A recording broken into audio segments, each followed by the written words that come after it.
नमस्कार, good morning. स्वागत है आपका मेरे साथ मुनाफे की मंडी में। मैं हूं गुरप्रीत राणा। इस शो में हम तमाम कमोडिटीज पर नजर रखेंगे।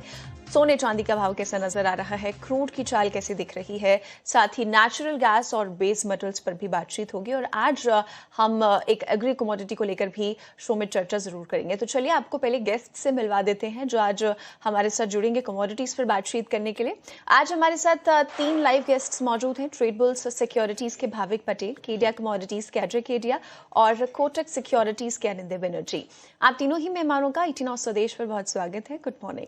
सबसे पहले शुरुआत करना चाहेंगे क्रूड ऑयल से ही, क्योंकि वहीं पर सबसे ज्यादा तेजी आज हम देख पा रहे हैं। वोलेटिलिटी लगातार क्रूड ऑयल में जारी है। अगर हम सेंसेक्स पर भाव देखें तो इस वक्त हम देख पा रहे हैं 7,873 के भाव के आसपास घरेलू बाजार में क्रूड ऑयल नजर आ रहा है। करीब 1% की बढ़त के साथ कारोबार करता हुआ दिख रहा है। वहीं इंटरनेशनल मार्केट्स पर अगर देखें तो यहाँ पर ब्रेंट हमें $87 से $88 की रेंज में कारोबार करता हुआ दिख रहा है। और WTI की बात करें तो यहाँ पर भी 82 से $83 के आसपास कारोबार करता हुआ WTI क्रूड हमें नजर आ रहा है। भाविक जी, आपसे शुरुआत करते हैं। क्रूड ऑयल की चाल को आप कैसे देख रहे हैं, क्योंकि देखिए बीते 5 दिनों में WTI भी करीब 8 से 8.5% ऊपर रहा है। ब्रेंट की बात करें तो ऑलमोस्ट 11% अपटिक ब्रेंट के भाव में भी पिछले 5 दिनों में हमें नजर आया है। ऐसे में आज सुबह जो हमें अपडेट्स देखने को मिले, ट्रंप की तरफ से अब बयानबाजी आई है। ट्रंप का कहना है कि यूएस नेवी ने जो है हॉर्मुज पर 100% कंट्रोल कर लिया है। वहीं दूसरी तरफ ईरान की तरफ देखें तो ईरान का कहना है कि ईरान और ओमान के बीच जो हॉर्मुज की डील है वो जल्द ही साइन होने वाली है। दो अलग अलग गुट हैं, दो अलग अलग पर्सपेक्टिव्स हैं एक ही चीज को लेकर, हॉर्मुज को लेकर। वॉलेटिलिटी अभी भी बरकरार है। आप कैसे देख रहे हैं इस न्यूज डेवलपमेंट को? कैसा असर क्रूड की चाल पर देखने को मिल रहा है? Good morning Gurpreet ji.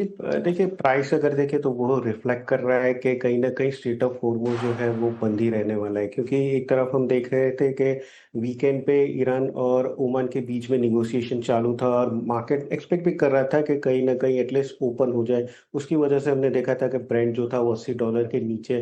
But अभी अगर देखें तो $88, क्योंकि एक तरफ से यूएस जो है वो बोल रहा है कि आप कॉम्पेंसेट करो, दूसरी तरफ ईरान जो है वो बोल रहा है कि नेवल ब्लॉकेड आप हटाओगे तो ही हम एक डील की तरफ आएंगे। तो अभी के लिए शॉर्ट टर्म में नहीं लग रहा है कि एटलीस्ट स्ट्रेट ऑफ हॉर्मुज जो है वो ओपन हो सकता है। हाँ, शायद ईरान और ओमान के बीच में ये वीकेंड में वापस से थोड़े अगर टॉक्स होते हैं और स्ट्रेट ऑफ हॉर्मुज के लिए कुछ कहीं ना कहीं कोई पॉजिटिव रिएक्शन आता है तो शायद हम कच्चे तेल में थोड़ी गिरावट देखने को मिल सकती है।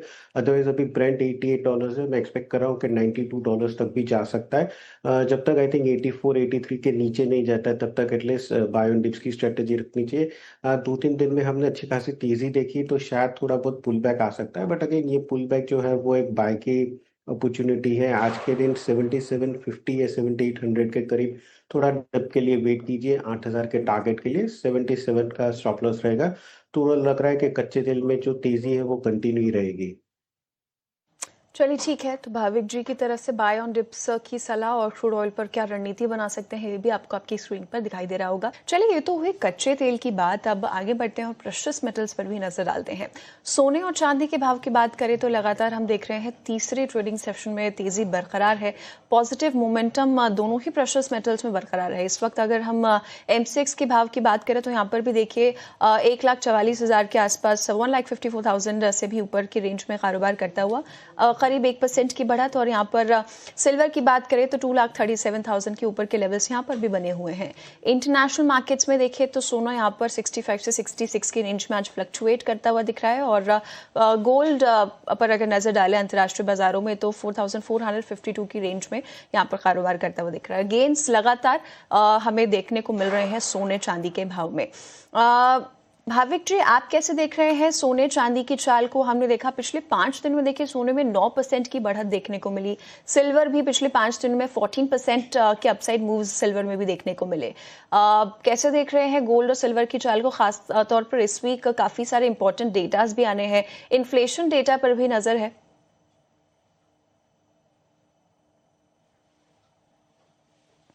भाविक जी, आप हमें सुन पा रहे हैं? या सॉरी, या डेफिनेटली देखिए, कल के आई थिंक जो ट्रिगर है इन्फ्लेशन के डेटा, आई थिंक वो बहुत इंपॉर्टेंट है। अगर मुझे लग रहा है कि गोल्ड में जो तेजी है वो अगर कंटिन्यू होना है तो एक सॉफ्ट डेटा जरूर से आना चाहिए। बट क्योंकि हम देख रहे थे कि 6 हफ्ते से एक कंसोलिडेशन में चल रहा था और फिर जो लास्ट वीक हमने यूएस के जॉब्स के डेटा देखे, वो काफ़ी वीक आए। दैट मीन्स कि अभी फेड के ऊपर प्रेशर भी नहीं है, क्योंकि वो अगर रेट हाइक करते हैं तो आई थिंक इकोनॉमी एब्सॉर्ब नहीं करेगी। तो अभी मार्केट एक्सपेक्ट कर रहा है कि जो 2 रेट हाइक है उससे बदले शायद एक ही रेट हाइक आ सकता है, और वो भी दिसंबर में आ सकता है, क्योंकि सितंबर में आने के चांसेस अभी कम है, क्योंकि नवंबर में मिड टर्म इलेक्शंस है। तो यही सब देखते हुए हमने देखा था कि गोल्ड और सिल्वर में एक अच्छी रैली आई है। बट अभी के लिए मुझे लग रहा है, क्योंकि ये 5 दिन में हमने ऑलरेडी 10,000 की मूवमेंट और सिल्वर में 20,000 की मूवमेंट देखी, तो आज कहीं ना कहीं थोड़ा कंसोलिडेशन या थोड़ा पुल बैक देखने को मिल सकता है। बट अगेन, ये बाय ऑन डिप्स की स्ट्रेटेजी रहेगी। कल के इंपॉर्टेंट डेटा है, अगर कल इन्फ्लेशन थोड़े हॉटर भी आते हैं देन एक्सपेक्टेशन, तो शायद जो गिरावट आएगी वो भी एक बाइंग अपॉर्चुनिटी रहेगी, क्योंकि अभी फेड जल्दी नहीं करेंगे रेट हाइक करने में। तो मुझे लग रहा है कि यहाँ से शायद नीचे 4300 तक के डॉलर्स के लेवल्स आ सकते हैं, और ऊपर 4500 तक के देखने को मिल सकते हैं। तो ओवरऑल ट्रेंड अभी भी बुलिश है। आज के दिन शायद थोड़ा पुल बैक मिल सकता है, but again that is an buying opportunity. तो गोल्ड मिनी सितंबर कॉन्ट्रैक्ट में 1,52,000 का वेट कीजिए, वहां पे आता है तो 153,800 के टारगेट के लिए बाय कर सकते हैं। 151 का स्टॉप लॉस रहेगा। चलिए ठीक है, तो गोल्ड महीने में आप अपनी रणनीति बना सकते हैं। रणनीति आपको आपकी स्क्रीन पर दिखाई दे रही होगी भाविक जी की तरफ से आती हुई। चलिए आगे बढ़ते हैं और बात करते हैं एक कमोडिटी की, कॉटन की बात करते हैं। देखिए, घरेलू बाजार में कॉटन की कीमतों में लगातार मजबूती देखने को मिल रही है। ग्लोबल बाजार में तेजी है, जिसका असर कहीं ना कहीं घरेलू भाव पर भी देखने को मिल रहा है। भाविक जी, आपके पास आना चाहेंगे, अगले 1 से 3 महीनों में कॉटन के लिए आपका प्राइस रेंज क्या है और किन लेवल्स पर ट्रेडर्स को सावधानी रखनी चाहिए, खासतौर पर अब जब घरेलू बाजार में कॉटन की कीमतों में हमें लगातार मजबूती देखने को मिल रही है? देखिए, अभी भी मुझे लग रहा है कि कॉटन के प्राइसेस है वो थोड़े और बढ़ सकते हैं, क्योंकि अभी अगर स्टॉक्स देख रहे हैं तो थोड़ा डिप्लीट हो रहा है, और जो अराइवल्स जो आने वाले वो थोड़े कहीं ना कहीं डिले हो रहा है। एमसीएक्स में अभी अगर हम देखें तो 29,800 के करीब चल रहा है। तो आई थिंक यहाँ से और हमें 2 या 3% की इजीली तेजी देखने को मिल सकती है। देखिए, कॉटन कॉरपोरेशन ऑफ इंडिया, उन्होंने भी ऑफिशियली अपनी प्राइस जो है वो बढ़ाई है, 700 रुपीज पर कैंडिडेट की है।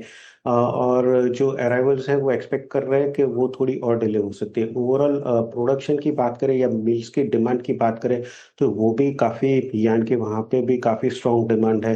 रिजर्व्स डिप्लीट हो रही है। इनफैक्ट क्लोजिंग स्टॉक भी अगर हम देखें तो वो 75 से 80 लाख बेल्स है बाय एंड ऑफ सितंबर, जो लास्ट ईयर के कंपेरेटिवली कम है। तो सारे फंडामेंटल्स दिख रहे हैं कि यहाँ से कॉटन में हमें तेजी हो सकती है। तो एक्सपेक्टेड है कि एमसीएक्स में एटलीस्ट 32,000 जो है वो बाय सितंबर एंड तक हमें प्राइसेस देखने को मिल सकती है। हम्म, ठीक है। भाविक जी, साथ ही मिल्स में जो मजबूत मांग है, वहां से भी कीमतों को कहीं ना कहीं सपोर्ट देखने को मिल रहा है। मिलों की जो खरीदारी है किस स्तर तक सस्टेनेबल नजर आ रही है? देखिए, अभी के लिए तो अच्छी लग रही है, क्योंकि देखिए पहले जो हमें इश्यू था वो यूएस के वहाँ पे टैरिफ का इश्यू था। अभी भी अगर देखें तो अभी भी बांग्लादेश में काफ़ी कंपटीशन है। ओवरऑल हम एट पार है, बट एक्सपेक्टेशन है कि जो एफटीए की एग्रीमेंट हुई और ईयर एंड में यूरोप से एग्रीमेंट होगी, तो उसकी वजह से हमारा जो एटलीस्ट कॉटन की जो डिमांड जो यूएस में जा रही थी वो कहीं ना कहीं अभी शिफ्ट होगी यूरोप और ब्रिटेन को। तो उसकी वजह से भी अगर हम देखें तो यहाँ से अभी फिलहाल जो यान की डिमांड है वो ज़्यादा है। और दूसरा ये भी फैक्टर है कि सीजनलिटी, जब हम दिसंबर नवंबर की बात करते हैं तो ये दिवाली के टाइम पे होती है, शॉपिंग फेस्टिवल के टाइम पे होती है, कि जब डिमांड होती है। यूरोप में भी अगर देखें तो क्रिसमस टाइम पे भी डिमांड रहती है। तो आई थिंक ये सारे फैक्टर्स, और प्लस अभी अगर हम देखें तो सप्लाई थोड़ा इमिनेंट कम है, जैसे मैंने बताया कि अराइवल्स डिले है। तो उसकी वजह से भी काफ़ी जो यान का प्रोड्यूसर्स है वो पहले से ही स्टॉक कर रहे हैं, तो उसकी वजह से भी प्राइसेस बढ़ रहे हैं। तो आई थिंक ओवरऑल ये फैक्टर भी है कि एक सीजनैलिटी फैक्टर है, अपकमिंग डिमांड है, और शॉर्टेज थोड़ा है। तो ये सारे फैक्टर्स की वजह से डिमांड बढ़ रही है, और प्राइसेस जो है वो मैं एक्सपेक्ट कर रहा हूँ कि आगे जाके भी थोड़ा और बढ़ सकते हैं। ठीक है, और इसी के साथ आप तीनों ही मेहमानों का बहुत बहुत शुक्रिया। आप हमारे साथ शो में जुड़े और तमाम कमोडिटीज पर आपने अपनी सलाह दी, बहुत शुक्रिया। और चलिए, फिलहाल आज के लिए मुनाफे की मंडी में इतना ही। मुझे दीजिए इजाजत, लेकिन आप कहीं जाइएगा मत। इसके बाद आपके लिए लेकर आएंगे एफएनओ जंक्शन।